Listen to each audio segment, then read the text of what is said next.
Bonjour, on est à Düsseldorf. Cette fois-ci, on est sous le Albert Grassi 370. C'est un bateau du chantier suédois. Il a été dessiné par Germain Frère, comme ses prédécesseurs. Il a un dessin un peu plus moderne, parce qu'il a notamment une étrave un peu plus arrondie sous la delphinière. Il a des hublots en plus sur le dessus, sur la coque, qui sont un peu plus allongés, un peu plus épurés. Ce bateau, il fait 10,59 m à la flottaison pour 8 tonnes. Il a quelques détails qui sont intéressants pour un bateau de cette taille-là, et on va aller voir ça tout de suite.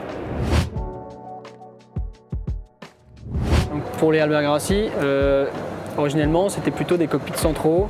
Aujourd'hui, pour les bateaux en dessous de 40 pieds, c'est plutôt des cockpits arrière, comme on voit sur d'autres bateaux concurrents. Ici, on a 2 barres à roues plutôt qu'une seule pour fluidifier la circulation vers l'arrière, avec un système de transmission par chaîne vers les 2 safrans.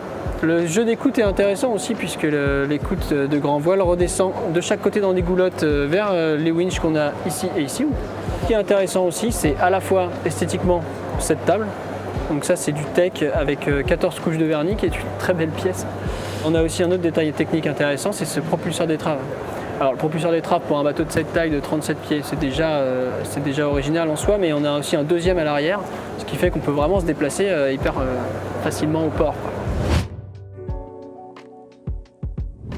Quand on descend dans un Albert Grassi, certes le style est classique, mais on est vraiment accueilli par la chaleur du bois, un bois qu'on retrouve jusqu'au plafond là, entre les vélgrages.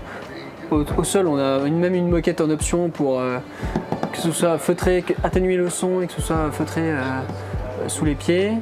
Ici, on a la cuisine qui est sur bâbord. Avec des aménagements, on peut avoir aussi un frigo supplémentaire par exemple. On a déjà un large frigo tout en corian, en bois aussi. Face à elle, la table à cartes, avec le tableur électrique facilement accessible. On peut avoir sur tribord soit un large canapé ou alors 2 fauteuils confortables qu'on retrouve dans d'autres modèles d'Albert Grassi pour un couple par exemple, et donc un canapé pour une famille. À l'avant, c'est la cabine avant qui peut être soit avec un lit sur îlot comme on dit, où on peut faire plus ou moins le tour, ou un lit plus grand.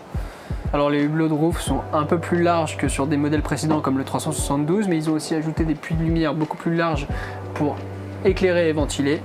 Enfin à l'arrière, on a un espace salle de bain toilette, un large compartiment moteur avec, petit détail Albert Grassi, une pompe qui permet de pomper les impuretés qui peuvent se retrouver sur le fond des réservoirs pour les pomper à l'extérieur. Une autre subtilité, c'est la porte de descente sur vérin hydraulique qui permet avec une pression de remonter toute seule.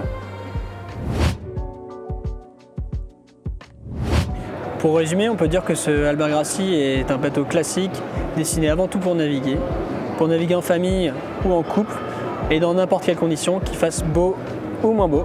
Le modèle qui est derrière nous est à 516 000 €, mais le tarif de base c'est 431 000 €, mais déjà équipé pour naviguer.